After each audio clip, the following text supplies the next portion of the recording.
ассалому алейкум бинандагони азиз, ба таваҷҷӯҳи шумо нашри муҳимтарин хабару воқеаҳои ҳафтаи сипари гаштаи сода дар барномаи иттилоотии ҳафтрӯзи кишвар пешниҳоди шумо мегардад. Дар студия Баҳром Ваҳобов ва тарҷумони Имову Шора Барно Ҳусейнбоева. Дар оғоз бо шарҳикотҳои хабарҳо ошно гардед. раиси вилояти Суғд Раҷаббой Аҳмадзода табибонро бо иди касбияшон табрик намуд. давоми 10 сол 1000 пиряхи Тоҷикистон об шудааст. таваҷҷӯҳи наврасон ба ихтироъкориву навоварӣ меафзояд. ташкили 6 коргоҳи коркарди писта бо истифода аз таҷҳизоти муосир.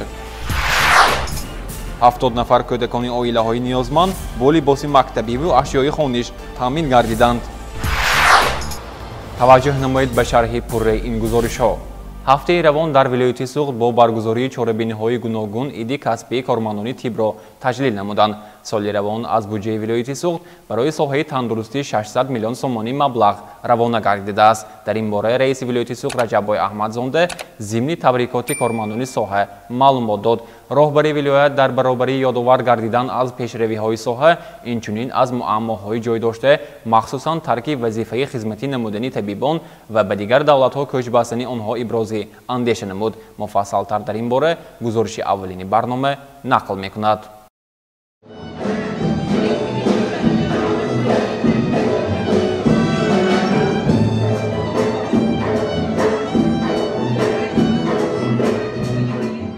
کاخ فرهنگی به نام ابو عبدالله رودکی شهر خوجند فضای ادانه داشت. در اینجا به مناسبت روز کارمندانی تیب جمعیت ادانه دایر گردید. سابقه‌داران و کارمندان ساحه و متخصصان جوان از 18 شهر و نواحی ولایت در تالار جمع آمدند. آنها را رئیس ولایت سوغد رجب‌بای احمدزاده با عید کسبیشان شادباش گفت. کل کارمندان و سابقه‌داران ساحه تیب را از نام اساسگزار صلح و وحدت ملی، پیشوای معظم ملت، پرزیدنت جمهوری تاجیکستان جناب عالی محترم امام علی رحمان و مقامات اجرایی حاکمیت دولتی ولایت سوغد تبریک و مبارکباد گفتند. سلامتی بردوام، خاطر جمعی، سعادت روزگار و در فعالیت پرمسئولیتی و پر افتخاری کسبیتان موفقیت‌های بی‌نظیر را تمنا می‌نمایم. در برابر یادآور شدن از پیشروی‌های ساحه رهبری ولایت اینچنین از مهمه‌های در این سمت جای داشته ابراز اندیشه کرد. مخصوصا طی چند سال اخیر ترک وظیفه نمودند و به دیگر دولت‌ها سفر نمودن طبیبان صاحب تجربه و هم متخصصان جوان رهبری ولایت را مخصوصا نگران کرد. گفته شد که عین زمان در دانشگاه‌های طبی شهر دوشنبه و دیگر مؤسسه‌ها زیاد از 1300 نفر جوانان ولایت سوغد تحصیل میکنند. اینچنین صدها نفر در دانشگاه‌های طبی بیرون از کشور با دانش آموزی مشغولند. رهبری ولایت گفت که برای در آینده در حدود ولایت با کار و شرایط خوب تامین نمودن آنها چاره اندیشی باید کرد تا اینکه آنها فعالیت طبیشان را در حدود ولایت ادامه دهند. ببینید امروز متخصصای تیاره ببینید ما تیار میکنیم. من دیگر دولت‌ها امروز دعوت کرده گرفته شده است. دنیا همین دنیا پیش رفته شده است و ما باید کار کردن ما در کار. باید مثلا باید تمام خدمتچیان دولتی وظیفه ما امروز دستور و سپارش‌های جناب رو در عمل تطبیق نموده سلامتی ملت را امروز ما باید تامین کنیم. اگر سلامتی نباشد نه کار میشه نه زندگی میشه. соли равон аз буҷети вилояти Суғд барои соҳаи тандурустӣ 600 миллион сомонӣ маблағ равона гардид то таҷлили ҷашни 35-солагии истиқлолияти давлатӣ бошад. дар ҳудуди вилоят 152 иншооти соҳа аз ҷумла таъмири 119 беморхонаву марказҳои саломатӣ ва бунгоҳҳои тиббӣ, инчунин сохтмони 29 беморхонаву дигар иншооти соҳа ба нақша гирифта шудааст. 50 иншооти соҳа аз ҷумла 10 муассисаи тиббӣ сохта ба истифода дода шуда, таъмири 36 муассисаи дигар ба анҷом расонида шудааст. бо вуҷуди ин роҳбарии вилоят гуфт ки ҷиҳати бартараф намудани баъзе аз камбудиҳои соҳа бояд корбариро пурзӯр намуд. таъмирталаб будани бархе муассисаҳои тиббӣ дар шаҳру ноҳияҳо, норасоии муассисаҳои тиббӣ дар деҳоти дурдаст, корношоян будани таҷҳизот ва техникаҳои тиббии муассисаҳо аз ҷумла дастгирии мутахассисони ҷавон، норасоии нақлиёти санитарӣ ёрии таҷҳилии тиббиро ба назар гирифта راهبری ولایت در دوره تامین بهداشت حیات مردم بهتر کردن شرایط تشخیص تبابت و معالجه بیماران چاره‌های مؤثر می‌اندیشد. дар муассисаҳои соҳаи тандурустии вилояти суғд айни замон 5193 нафар табиб ва зиёда аз 17800 нафар кормандони миёнаи тиб фаъолият мебаранд. аз онҳо 9 нафарашон дорои унвони корманди шоистаи ҷумҳурии тоҷикистон мебошанд. ба муносибати рӯзи кормандони соҳаи тиб роҳбари вилоят чанде аз фаъолони соҳаро ки дар сиҳатии омма саҳм гузоштанд бо тӯҳфаву мукофотпулӣ сарфароз гардонид. инчунин ба 5 нафар нишони сарисинагии аълочаи тандурустии ҷумҳурии тоҷикистон супорида шуд. боиси ифтихор ва сарфарозист ки ҳамасола санаи 18 август ҳамчун рӯзи кормандони соҳаи тандурустии ҷумҳурии тоҷикистон бо тантана ҷашн гирифта мешавад ва аз фурсати муносиб истифода бурда тамоми табибон, тамоми ҳамшираҳои тиб, умуман тамоми кормандони соҳаи санитарию эпидемиологӣ ки барои пешгирии бемориҳои сироятӣ ва ғайрисироятӣ ҳамарӯза фаъолият бурда истоданд, аз самими қалб муборакбод мегӯям.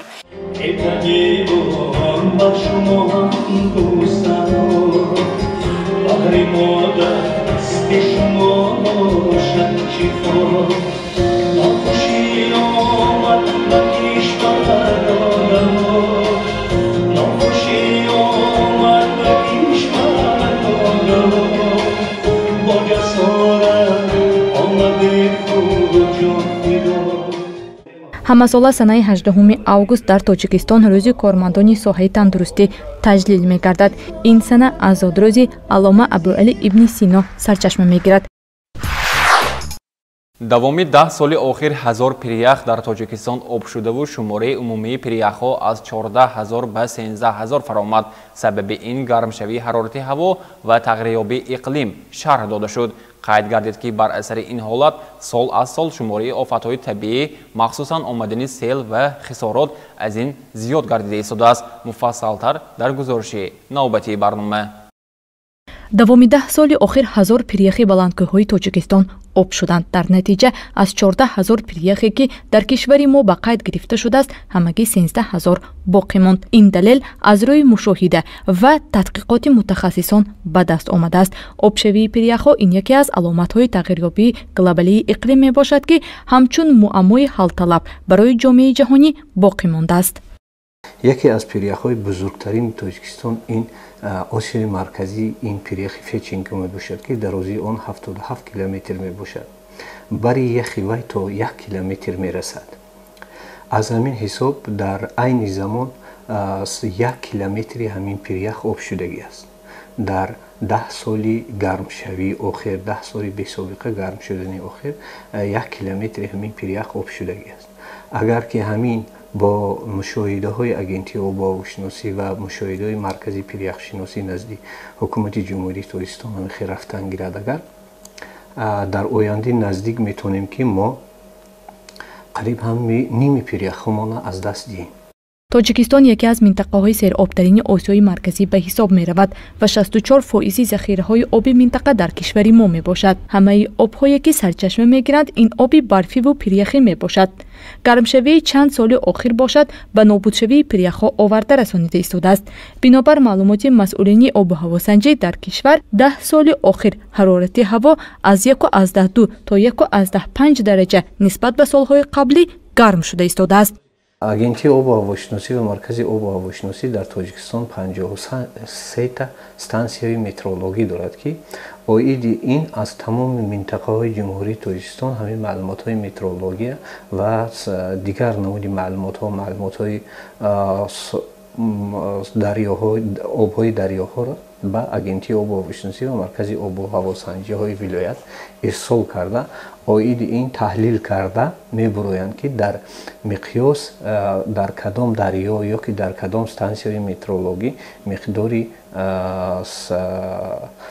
он параметрҳои физикии атмосфера ё ки параметрҳои физикии об кадомаш боло рафтааст.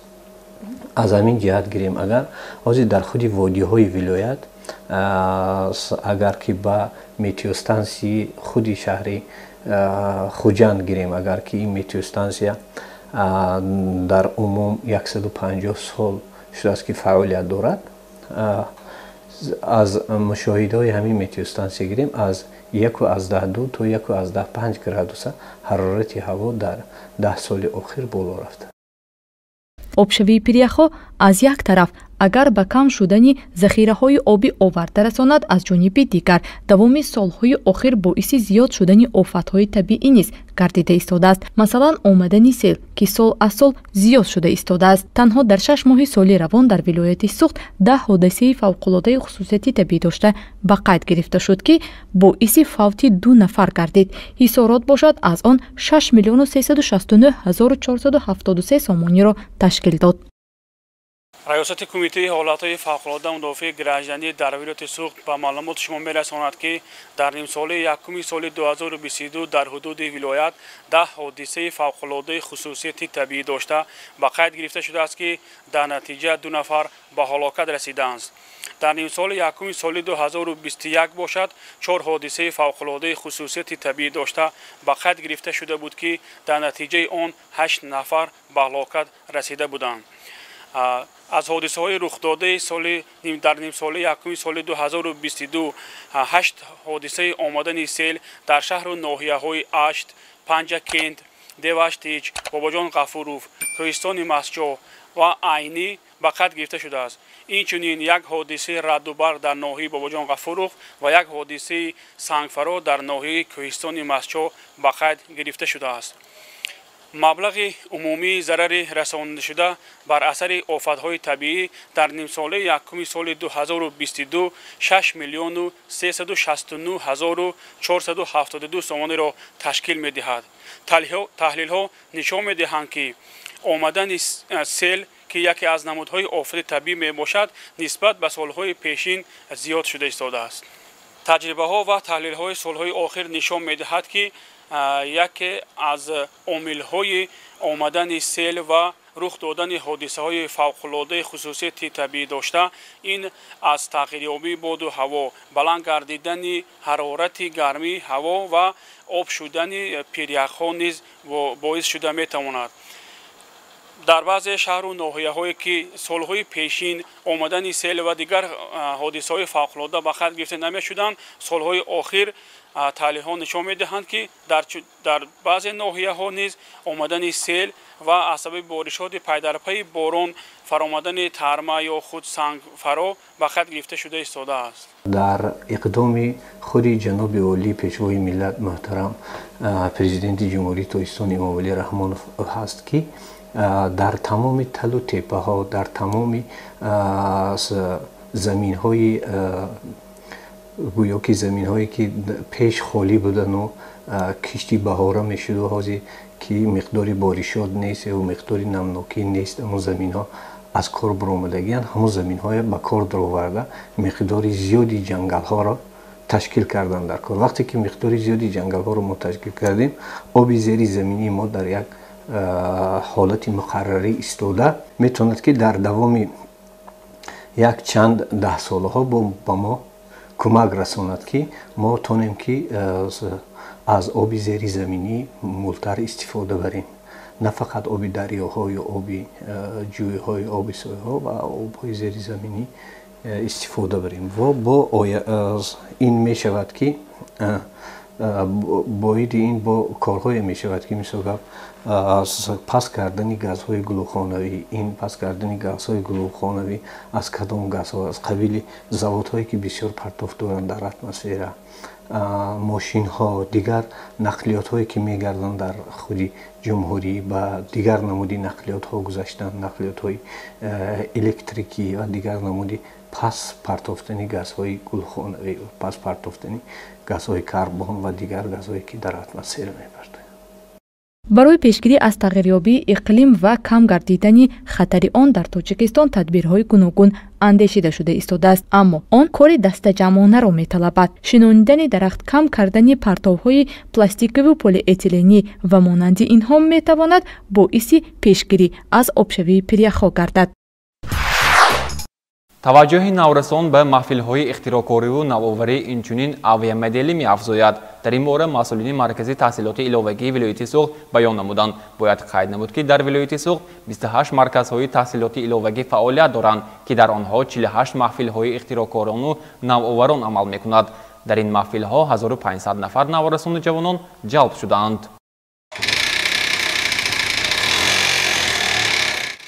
ин ҳавопаймои бесарнишине мебошад ки онро Дилшод Назаров хонандаи синфи даҳум сохтааст. барои омода намудани он навраси тоҷик наздик 2 моҳ меҳнат кардаву ҳоло охирин корҳои васлу насбро ба анҷом расонида истодааст. Дилшод 10 сол мешавад ки аъзои маҳфили авиамоделии маркази таҳсилоти иловагии вилояти Суғд мебошад. пайваста бо навовариву ихтироъкорӣ машғул аст. ман ҳамиқа соҳиба ҳар гуна самолётҳои беспилотник, спортивни самолётҳои сохтагӣ. ما امسال باز آزمون اینی رئیس ولایت بود که محترم رجب احمدزاده گذراندن در بخش اختراعکاری و نوآوری بخش مدل سازی به اشتراک سزاوار جای یکم گشتم و به من مبلغ 1000 توفه نمودن. باز من امسال در آزمون این فروغ معرفت اشتراک نموده در دوره ولایتی راحت گرفتم. آینده میخواست که بیسپودان ساخته برای قشنهای سرحدی استفاده بریم. дар вилояти Суғд 28 марказҳои таҳсилоти иловагӣ фаъолият дорад. дар ин марказҳо баробари маҳфилҳои гуногун инчунин 48 адад маҳфилҳои ихтироъкорон ва навоварон амал менамояд. он 128 гурӯҳро дар бар гирифта зиёда аз 1500 нафар хонандаро фаро мегирад. аъзоёни маҳфил бештар бо навоварӣ машғуланд. дастовардҳои онҳо дар озмунҳои гуногуни ихтироъкориву навоварӣ муаррифӣ гардидааст. аъзоёни маҳфилҳои марказҳои таҳсилоти иловагии шаҳри Панҷакин қариб 4 трактори ҳамакориро ихтироъ карданд ва тракторе ки Ойматов Дилшод ихтироъ карда дар озмуни ҷумҳуриявии илми фурӯғи маърифат мақоми дуюм касб намуда 25000 сомонӣ ҷоиза шуд. фақат як плуги ҳамун трактор 15 ихтироъ дорад.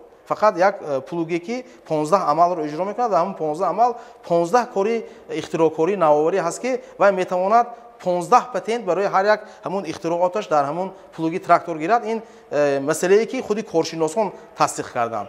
ё масалан ихтироъоти дигаре ки дар маркази таҳсилоти иловагии шаҳри Конибодом рӯи кор омадааст, ин мотоциклҳо барои маъюбон ки имрӯз хонандаҳои мо мотоциклҳои арзон барои маъюбон сохта истоданд ки бо аккумулятор ҳаракат мекунад ва ба гирифтани қувваи барқ метавонад то 5 соат 6 соат барои маъюбон кӯмак расонад. агар аробачаи маъюбии барқӣ имрӯз агар то 15000 сомон нақд дошта бошад, ихтироъоте ки хонандагони мо ихтироъ карда истоданд 2-3000 сомонӣ маблағ сарф мешавад. бисёри онҳо аз ҳамун партовҳое ки ҳаст аз ҳамун кӯдакон дуруст карда истоданд.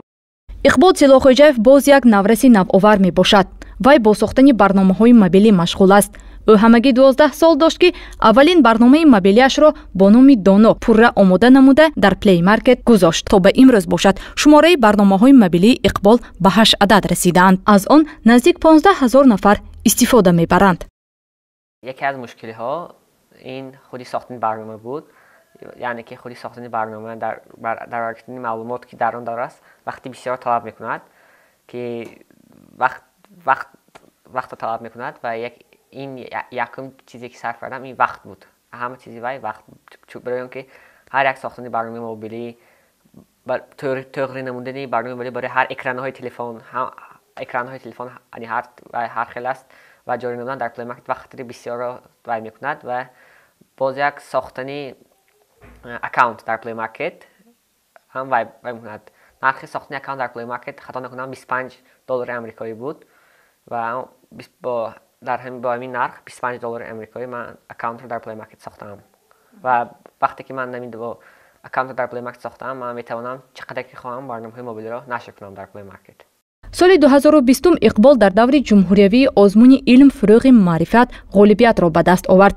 барояш диплому ҷом ва мукофотпулии озмун дар ҳаҷми 35000 сомонӣ насибаш гардид. дар баробари ин пас аз 4 соли ҷаҳду талошҳо иқбол барои омодасозии барномаи мобилии Доно аз маркази иттилоот ва патент соҳиби шаҳодатнома гардид. худи гирифтани аз ҳамин шаҳодатнома якчанд ба ман имтиёзҳо дод. ин яке аз ҳамин ки барномаи худи ҳамин доном защищать карда шуд. яъне ман бо ҳамин гирифтани шаҳодатнома тавонистам ки ҳуқуқҳои барномаи Донро ҳимоя кунам. боз این به من امکانیت داد که من بهش بتوانم که گویم که این برنامه من است. یعنی این را پور خودم ساختم و دارای همین برنامه من هستم، یعنی شهادتنامه معلفگی. توجه نورسان به اختراعکاری و نوآوری افزوده است، میگویند مسئولین مرکز تحصیلات علاوگی ولایت سوخت. مخصوصا دوام 2 سال اخیر پس از اعلان گردیدن آزمون جمهوری علم فروغ معرفت، نورسان جوانان بیشتر به ساحه علم و تکنیک و نوآوری روی آوردند. میگوید فردوس اشورمتوف، دیرکتور مرکز تحصیلات علاوگی ولایت سوخت. اما نه همه نورسان امکان دارند امروز مالکیت ذهنیشان را رسما به قید گرفته آن را حفظ نمایند. اینجا دو سه مسئله هست. اول اینکه وقتی که شما حجت رو برای مرکز ملی پتنت اطلاعات میدید و از 6 ماه تا 1 سال بررسی میشود. برای اونکه شما صاحب پتنت شوید، اون همه جهت میآموزند که اون اختراعات در جاهای دیگر تطبیق شدگی نباشد. برای این مهلت لازم است و دوم اینکه مبلغ لازم است. مبلغ بودجه دولتی هست که اون بودجه دولتی باید شما سپارید. شاید از همین لحاظ مثلا بچهای توجهشون کم باشد از حساب امروز سپاریدن بودجه دولتی هم پتنت. من امروز آزمون جمهوری علم فروغ معرفت باعث به اون شده است که باید کودکان امروز اختراعات خودشون رو پتنتی کنونی کنند، یعنی که مالکیت ذهنیشون رو از اون خودشون کنند. به همین خاطر ما در این مورد کاربری کردن ما لازم است. دلشاد عین زمان به دور جمهوری آزمون علم فروغ معرفت آمادگی دیده ایستاده است، اما نگران از آن است که نداشتن پتنت یا خود شهادتنامه باعث از جانب حکمان پس شدن خالهایش می‌گردد. زیرا یکی از بندهای آزمون مذکور این داشتن نخست پتنت است.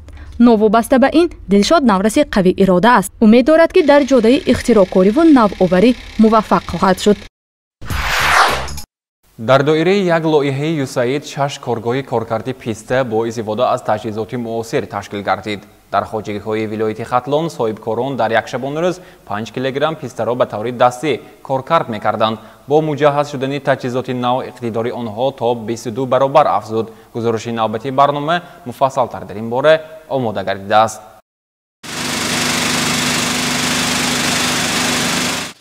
این یکی از 3 تجهیزاتی می باشد که پیسته را کارکرد می نماید. آن امکان می دهد که در یک ساعت 150 کیلوگرم پیسته را از لحاظ حجم به نوها جدا کند. در خواجگی دهقانی یاسین جان تا به امروز کارکرد پیسته توسط مهنتی دستی انجام داده می شد. آنها در یک شبانه روز تنها 5 کیلوگرم پیسته را کارکرد می کردند. با استفاده از تجهیزات معاصر باشد اقتدار استحصالی تا 22 برابر زیاد شد. در همین خواجگی ما 67 گکتار باغ پیسته داریم. اما محصولات ما بسیار خیلی موسمی بوده. در همین خواجگی ما از 13 کس وقتی که محصولات پیسته را جمع میکردیم دستی میشکستیم. در یک شبانه روز همگی 5 کیلو مغز به دست می آوردیم بعد شکستن. بسیار بالغچه کتی میشکستم، خیلی دستا را چلیکا را میزدن. اما که حاضر همی برنامه به ما هم تجهیزات ها را داد. مقدار یک ساعت 150 کیلو کارکرد کرده می شود. سال روان مسئولین خواجگی دهقانی یاسین جان پس از گذشتن آموزش در دایره لایحه یوساید عاید به رقابت‌پذیری اگروبیزنس در تاجیکستان صاحب گرانت شدند. خواجگیداران بینای کارگاه کارکرد پیسته را از حساب خود بنیاد کردند و خط پوره تجهیزات برای کارکرد پیسته در دایره لایحه به آنها دسترس شد. این امکان داد که زیاده از 12 نفر با کار تامین شوند. 3 تجهیزات داریم که در یک ساعت 450 کیلو پیسته را مغز میکنه. بعد مغز از پچاقش جدا میکردگی تجهیزات داریم 200 کیلو در یک ساعت. کار ما 100% بهتر شد برای که در یک شبانه روز 5 کیلو کجا و 150 کیلو یک تجهیزات کجا آن در یک ساعت. اگر همین خیلی کار ما پیش رود نصیب باشد امسال اگر پیسته نقص شود ما علاقه با کارخانه کارکردی مغز و بندوبست کنی ارمک تاشکند مردمی ازبکستان بعد از هندوستان آمده با ما شرطنامه بستند پاکستان. дар доираи лоиҳаи юсаид оид ба рақобатпазирии агробизнес дар тоҷикистон 8 адад чунин коргоҳҳои коркарди писта ташкил карда шуд. Барои коргоҳҳо хатти пурраи таҷҳизоти муосир дастрас шуданд. ин барои соҳибкорон имкон дод ки сифати маҳсулотро беҳтар намуда ба бозори ҷаҳонӣ роҳ ёбанд. 70 нафар наврасони оилаҳои эҳтиёҷманди шаҳри Хуҷанду ноҳияи Бобоҷон Ғафуров бо сару либос ва лавозимоти мактабӣ таъмин гардиданд. ин иқдом аз ҷониби ташкилоти ҷамъиятии дунёи меҳр барои дастгирии оилаҳои ниёзманд ҷиҳати таъмини кӯдаконашон бо лавозимоти хониш роҳандозӣ гардид. иқдомҳои хайриявии ташкилоти ҷамъиятии дунёи меҳр идома дорад. чун ҳамасола дар оғози соли хониши нав масъулини ташкилот тасмим гирифтанд ки барои кӯдакони оилаҳои ниёзманду маъюбият дошта кӯмак карда бошанд. бо ин мақсад барои кӯдакони оилаҳои эҳтиёҷманди шаҳри Хуҷанду ноҳияи Бобоҷон Ғафуров лавозимоти мактабӣ тақдим шуд. ин ба ҳукми анъана даромадааст ки ташкилоти ҷамъиятии дунёи меҳр барои кӯдакои ниёзманди анамин маҳаллаҳо кӯмаки худро дариғ намедоранд. албатта ҳозир шароит ба ҳама маълум аст. маводҳои канселерӣ ва либосҳои мактабӣ каме гарон аст ва барои оилаҳои ниёзманд ин мадади калон аст. мавҷуда Каримова соҳиби 4 фарзанд мебошад. барои харидории лавозимоти мактабӣ ба фарзандаш шароиту имконияти молӣ надошт. аз ин лиҳоз чанде пеш ба ташкилоти дунёи меҳр бо ариза муроҷиат намуд то ин ки фарзандашро низ бо ашёи хониш таъмин намоянд. инсол фарзанди ман бори аввал ба мактаб меравад. харидани китобу дафтар ба пулам набуд. дунёи меҳр ба муроҷиат кардам, ёрдам дода. бо сару либос ва ашёи хониш таъмин намудани кӯдакони оилаҳои эҳтиёҷманд аз ҷониби масъулини ташкилоти ҷамъиятии дунёи меҳр ҳамасола ба ҳукми анъана даромадааст. соли равон низ барои наврасони эҳтиёҷманд куртаи мактабиву ҷуздон ва дигар ашёи хониш барои 70 нафар супорида шуд.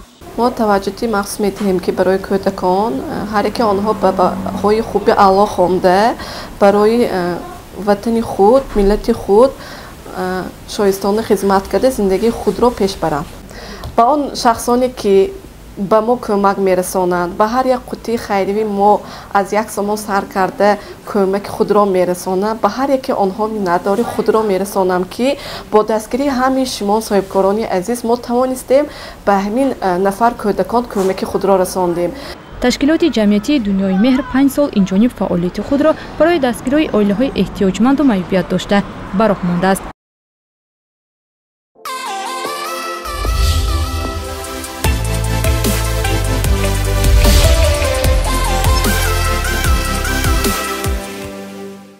бинобар маълумоти маркази обу ҳавосанҷии вилояти суғд санаи 21 августи соли равон дар шаҳри Хуҷанд ва ноҳияҳои атрофи он ҳавои тағйирёбандаи бебориш пешгӯӣ мешавад. ҳарорати ҳаво рӯзонда 29-31 дараҷа ва шабона 16-18 дараҷа гарм хоҳад шуд. фишори атмосферӣ 713 мм сутунчии симобиро ташкил дода намнокии ҳаво то ба 14% мерасад. шамол бошад аз самти ғарб бо суръати 4 метр дар ҳар сония мевазад. бинандагони гиромӣ, ин буданд шарҳи хабару воқеаҳое ки аз ҷониби кормандони шӯъбаи иттилоъоти телевизиони 7 ситора омода ва пешниҳоди шумо гардид. то барномаҳои навбатӣ тансияту хонобод бимонед.